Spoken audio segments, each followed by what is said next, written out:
নমস্কার বন্ধুরা, আজকে কিন্তু আমি নতুন একটি ভিডিও নিয়ে এসেছি মাছের ঝোল। কি রান্না করছো মা? তোর ফেভারিট রে, মাছের ঝোল। হ্যাঁ, আমি এটা খেতে খুবই ভালোবাসি মা। তো রেসিপিটা শোন। ভালো, শুনছি। আমাকেও তো শিখতে হবে না? আচ্ছা, প্রথমে আমি গ্রামের স্টাইলে আজকে কিন্তু মাছের ঝোল করছি। তো তাহলে বন্ধুরা, প্রথমে আমি আলুগুলো ভেজে নিলাম, তারপরে মাছগুলো কিন্তু হলুদ ছাড়া ভেজে নিলাম।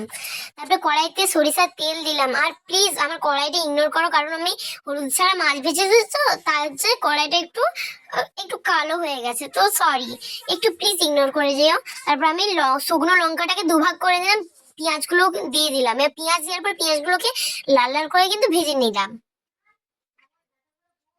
পেঁয়াজগুলো ভাজা হয়ে গেছে, তারপর কিন্তু আমরা রসুন বাটা দিয়ে দিচ্ছি। রসুন বাটাটাকে একটু ভালো করে মিশিয়ে নিয়ে তারপরে আমি কিন্তু আদা বাটা দিচ্ছি।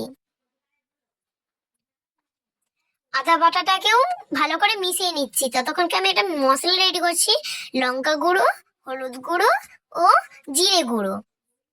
সেটা এখন কিন্তু দিয়ে দিলাম। এবার সেটা দেওয়ার পরে ভালো করে কিন্তু আমি কষিয়ে নিলাম। এটা লাল লাল করে কষিয়ে নিচ্ছি। আমি কিন্তু আমার মাছের ঝোল যতটা করব আমি ততটা কিন্তু পরিমাণ মতো দিচ্ছি। তোমরা কিন্তু তোমাদের পরিমাণ মতো কিন্তু দিয়ে দেবে, ঠিক আছে? দেখো আমি কেমন করে করছি। এবার যখন এটা ফুটে আসবে তখন কিন্তু আমি আলুগুলো দিয়ে দেবো। ভেজে রাখা আলুগুলো দিয়ে ভালো করে আরো ভালো করে কষিয়ে নিয়ে যখন ফুটে আসবে তখন জল দিয়ে দেবো। জলটা যখন ফুটবে তখন কিন্তু আমি মাছগুলো দিয়ে দিচ্ছি। তার আগে আমি কিন্তু লবণ দিচ্ছি, পরিমাণ মতো লবণ দিলাম। তোমরা কিন্তু তোমাদের পরিমাণ মতো দিয়ে দিও। তৎক্ষণ ও মা, দেখো এটা পার্সেল এসেছে।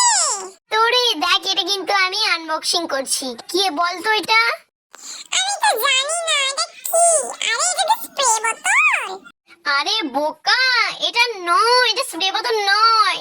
এটা কি বলতো? এটা হচ্ছে আর্স গুডনেস এর রোজমেরি ওয়াটার। এটা কিন্তু চুলের জন্য খুব ভালো। আমার কিন্তু অনেক উপকার দিয়েছে। আমার কিন্তু নিউ নিউ অনেক চুল গজিয়েছে। ও তাই? হ্যাঁ রে, আমারও কিন্তু মাছের ঝোল রেডি।